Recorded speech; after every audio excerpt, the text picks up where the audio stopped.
Hello, you are watching Shalom World News. I'm Rudy McLennan, coming to you from Glasgow, Scotland. Here are the latest headlines from around the world. In a telephone conversation on Thursday, Pope Francis and Turkish President Recep Tayyip Erdoğan discussed the situation in the Holy Land. The Pope expressed his sorrow and recalled the Holy See's position, voicing his hopes that a two-state solution and a special status for the city of Jerusalem could be reached. The Turkish administration, meanwhile, said the president was deeply concerned about the situation in Gaza. Speaking at the United Nations Security Council in New York, Archbishop Gabriele Caccia, the permanent observer of the Holy See, urged Israeli and Palestinian authorities to show courage for peace by pledging towards the two-state solution. Meanwhile, Cardinal Matteo Zuppi, the peace envoy for Pope Francis, has referred to Hamas as the worst enemy of the Palestinian people. The Cardinal stated that the root causes of the conflict in Israel and Palestine must be understood in order to resolve the crisis.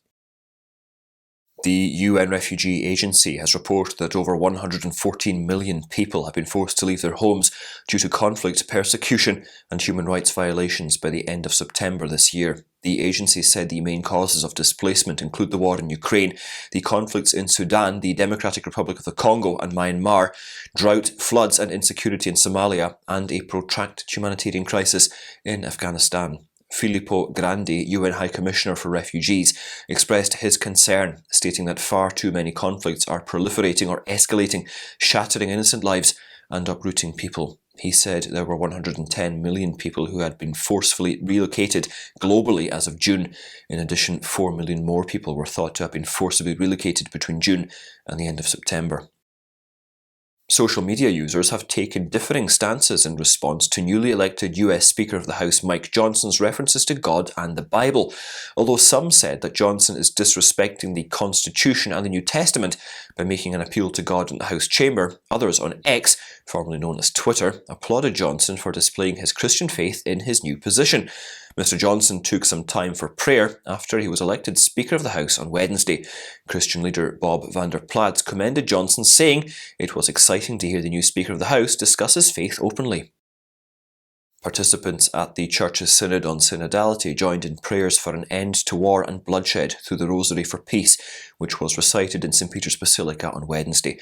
Cardinal Mauro Gambetti, who is the Archpriest of St. Peter's, led the Marian prayer during the procession that took place from the Vatican Basilica's atrium to the altar of the cathedra. Synod delegates added their voices to Pope Francis's repeated appeals to put an end to weapons and conflicts during the contemplation of the glorious mysteries. The delegates also asked the Virgin Mary to intercede so that they may receive the gift of being a source of encouragement and hope for all who feel disadvantaged, marginalised and excluded.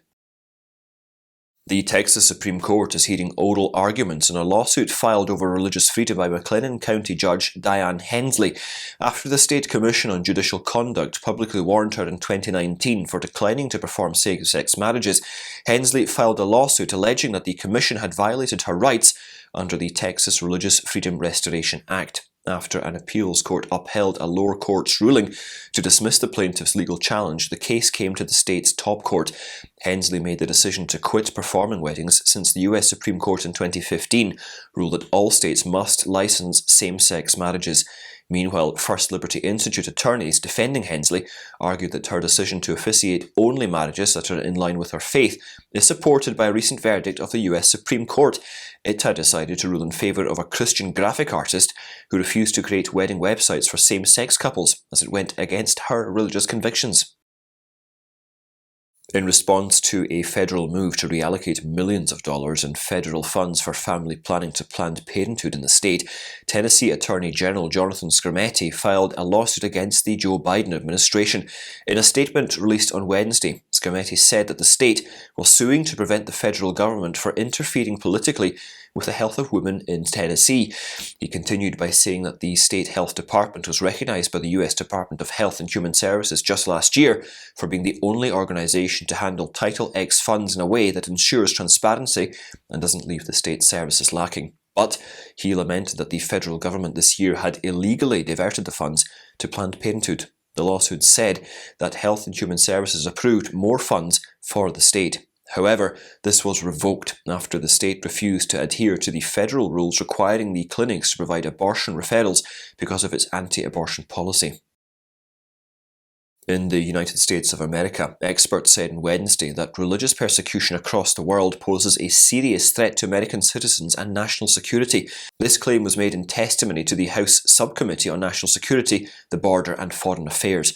The hearing was chaired by Wisconsin Republican Glenn Grothman and was held days before the 25th anniversary of the passage of the International Religious Freedom Act. This act elevated religious freedom to a foreign policy goal of the United States of America. David Curry of the Global Christian Relief testified that faith is under fire and Christians are especially impacted. He said that approximately 360 million Christians are experiencing high levels of persecution or discrimination because of their faith.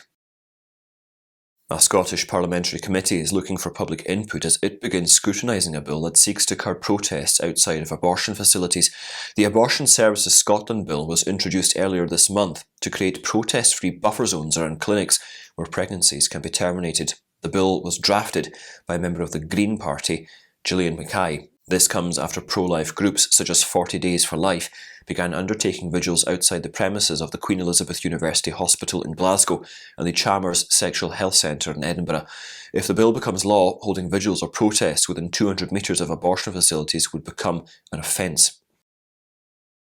A prominent British pro-life champion has once again been harassed by police for praying within an abortion facility's so-called buffer zone. Isabel Vaughan Spruce of UK March for Life was questioned by a West Midlands police officer for praying for the lives of unborn children outside an abortion clinic in Birmingham. The officer also threatened to penalise her with a fine for doing so. The Alliance Defending Freedom obtained footage of the incident. Through a statement, she said that the British government has to urgently clarify that silent thoughts can never be illegal, even if those thoughts are in disagreement with the views of the state. She said it was the third time she had been treated like a criminal for peacefully and silently praying for women who are likely facing one of the worst days of their lives. Italian Prime Minister Giorgia Meloni has vowed to undertake financial measures to encourage couples to have children.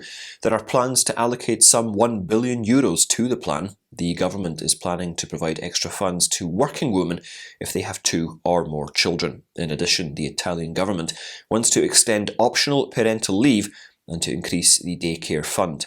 The last measure is only for the second child or those who come after that second child. Italy is one of the countries that is affected most severely by population decline. Last year, only 393,000 babies were born in the country. In Nigeria's Taraba state, members of a prominent ecumenical organisation are seeking an end to insecurity. The Christian Association of Nigeria members are demanding an end to kidnappings and general lawlessness affecting the state. They have denounced violent conduct and urged the government to protect the lives and property of Christian clergy who have become an easy target for kidnappers. Reverend Isaiah Magaji Jirapie, who is the chairman of the association's Taraba chapter, issued a statement on behalf of the organisation on the 25th of October. The statement was signed by members of the Christian organisation, including Catholic bishops. A campus watchdog group has accused Nigeria's Kaduna State University staff members of being involved in the kidnapping and forced conversion to Islam of a Christian student. Campus Mission Watch leaders claim that a first-year chemistry student named Dorcas Adedayo Adekanola mysteriously vanished from the Fellowship of Christian Students last month. Group officials claim that Islamists in the university are abducting Christians with the goal of conversion. After 7 months in prison, the Taliban in Afghanistan freed a human rights activist who fought for the rights of Afghan girls to get an education. In March, Matiullah Wesa was detained for spreading supposedly false information about the government as he traversed the nation advocating for equal educational opportunities for women. According to a statement from his brother, he was freed on Thursday. United Nations human rights expert Richard Bennett has applauded Wesa's release and brought attention to the suffering of the hundreds of other activists who have been targeted by the Taliban. And those are your latest headlines. Do join us again next time for more. And do remember, in the meantime, you can always visit swnews.org for more updates. Shalom.